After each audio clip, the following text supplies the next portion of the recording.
চিকন আলী, তুমি এখানে কি করতেছো?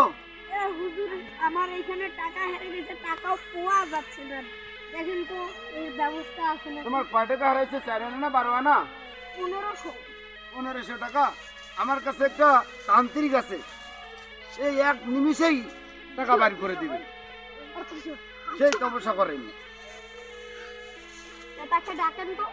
হ্যাঁ তান্ত্রিক ভাই আসেন তো, একজনকে টাকা হারাইছে এখানে এই জায়গাতে দেখেন তো।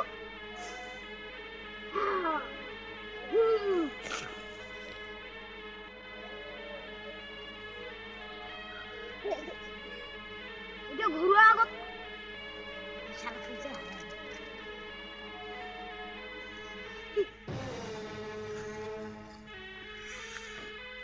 এগুলো আমরা 3 জনে ভাগ করে নেব। এই হুজুর আপনার টাকাটা আপনি আগে নেন, এই যে আমরা এই চেন থেকে তুমি কত পাবে। তার মানে তুমি হুজুরকে ঘুষ দিলা? না না না, এটা আপনার ইয়ার জন্য, না হলে আমি তো আমার তো বাস্তব নাউজুবিল্লাহ। হুজুর মানুষও ঘুষ খায় পৃথিবীতে? আমি তো ঘুষ আপনাকে দেই নাই।